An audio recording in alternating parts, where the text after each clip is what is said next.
Surface chemistry. Phenomena that occur at surfaces or interfaces are studied under surface chemistry. Many important phenomena noticeable amongst these being corrosion, electrode processes, heterogeneous catalysis, dissolution, and crystallization. These occurs at interfaces. The bulk phase that we come across in surface chemistry may be pure compound or solutions. Due to complete miscibility, there is no interface between the gases. Only solids and liquids have fixed boundaries. Gases do not have fixed boundaries, therefore they do not have interface. The interface is normally a few molecules thick, but its area depends on the size of the particles of bulk phases.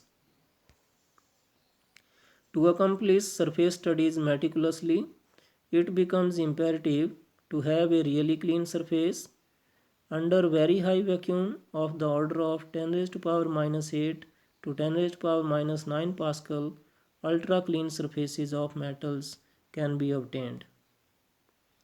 Some important features of surface chemistry are adsorption, catalysis, and collide, including emulsions and gels. Adsorption. The accumulation of molecular species at the surface rather than in the bulk of a solid or liquid is termed as adsorption.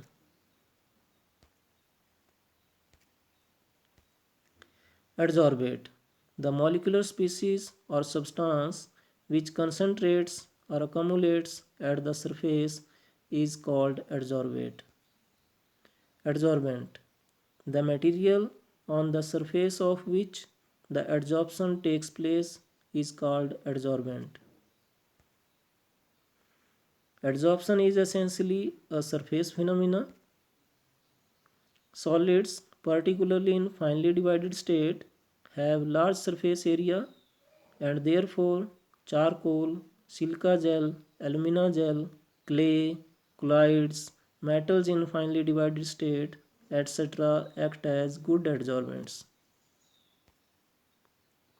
Distinction between adsorption and absorption.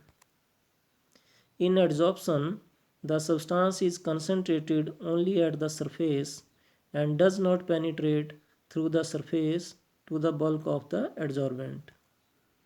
While in absorption, the substance is uniformly distributed throughout the bulk of the solid. Mechanism of adsorption. Adsorption arises due to the fact that the surface particles of the adsorbent are not in the same environment as the particles inside the bulk. In the bulk, particles have no residual forces, whereas at surface, the surface particles have residual forces.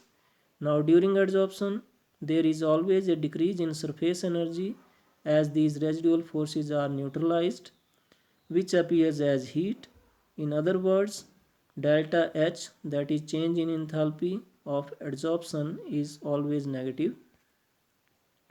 When a gas is adsorbed, the freedom of movement of its molecules become restricted. This amounts to decrease in entropy of the gas after adsorption and delta S is negative. Thus in adsorption process which is spontaneous, a combination of these two factors, that is delta H and delta S, gives free energy delta G negative. As we know, delta G is equal to delta H minus T delta S.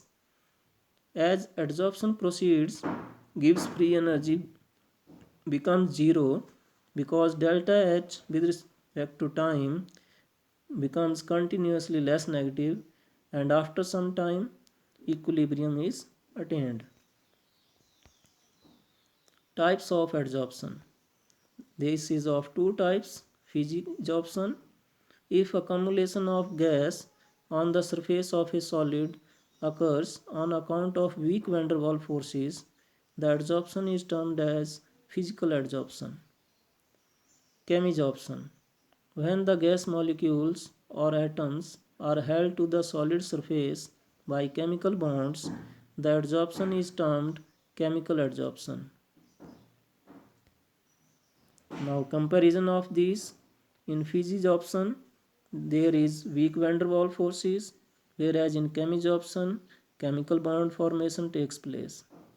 Physisorption is not specific, whereas chemisorption is specific because there is bond formation. Physisorption is reversible, whereas chemisorption is irreversible. Physisorption depends on the nature of gas. More easily liquefiable gases are adsorbed readily. Chemisorption also depends on nature of gas. Gases which can react with adsorbent show chemisorption. Enthalpy of adsorption is low in case of physisorption, 20 to 40 kJ per mole, whereas in chemisorption enthalpy of adsorption is high, 82 to 40 kJ per mole. Low temperature is favorable in physisorption. It decreases with increase of temperature. In chemisorption, high temperature is favorable. It increases with the increase in temperature. In physisorption, no appreciable activation energy is required, whereas in chemisorption, high activation energy is sometimes needed. Physisorption depends on surface area of adsorbent. Chemisorption also depends on surface area of the adsorbent. Molecular layers on adsorbent surfaces under high pressure are formed in physisorption, multiple molecular layer, and in chemisorption there is unimolecular layer.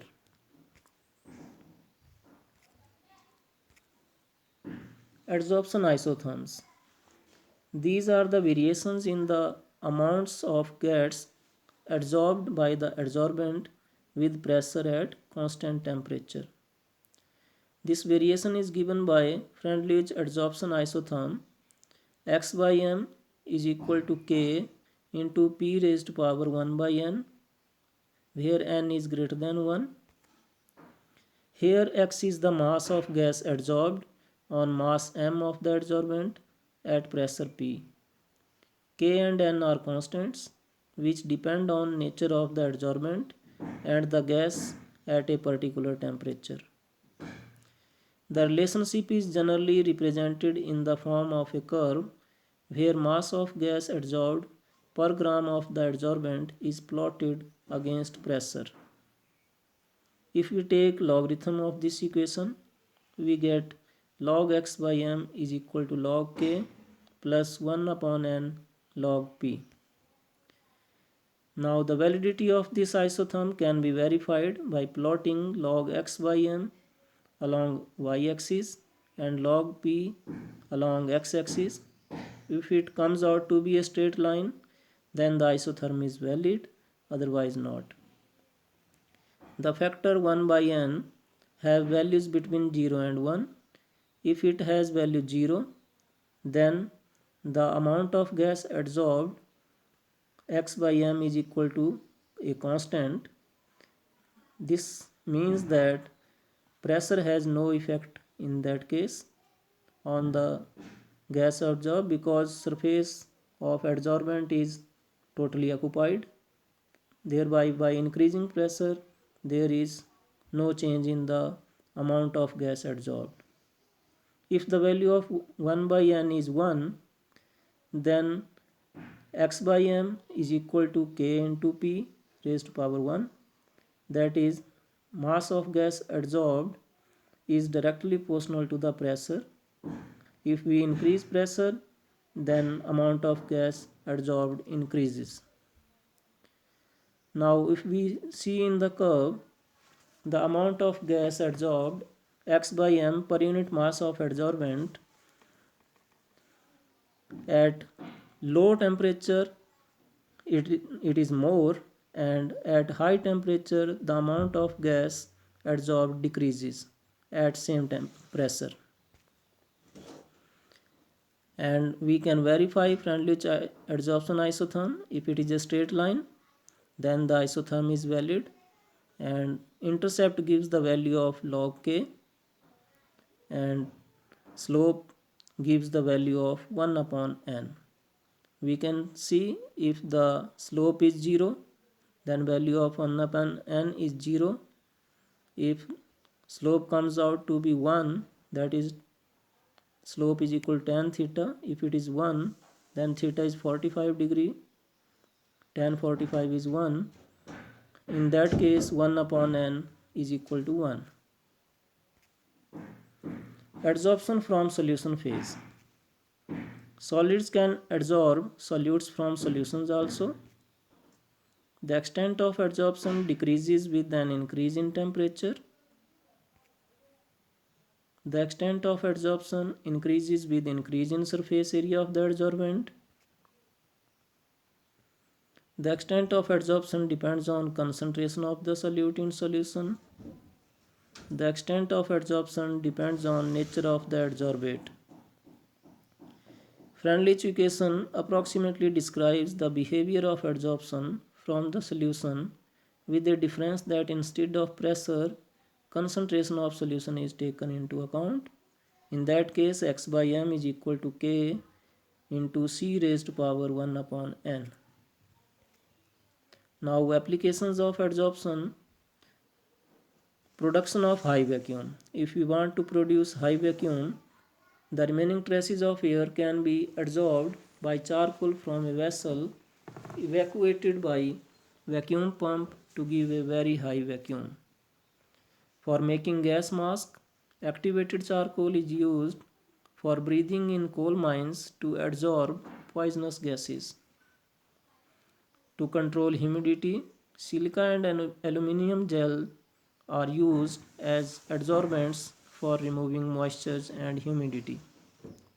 Removal of coloring matter from solution. Animal charcoal removes color of solutions by adsorbing colored impurities. Heterogeneous catalysis. Adsorption of reactants on the solid surface of the catalyst increases the rate of reaction as adsorption of reactants on solid surface provide the reacting sites for the reactants. Separation of inert gases. Due to the difference in degree of adsorption of these gases by charcoal, we can separate inert gases. In curing diseases, a number of drugs are used to kill germs by getting adsorbed on them. Froth flotation process. In froth flotation process, a low-grade sulfide ore is concentrated by separating it from earthy matter or silica by adsorption using pine oil and frothing agent. Adsorption indicators. Surfaces of certain precipitates such as silver halides have the property of adsorbing dyes like eosin and thereby producing characteristic color at the endpoint. Chromatographic analysis. Based on the phenomena of adsorption, it finds a number of applications in analytical and industrial fields.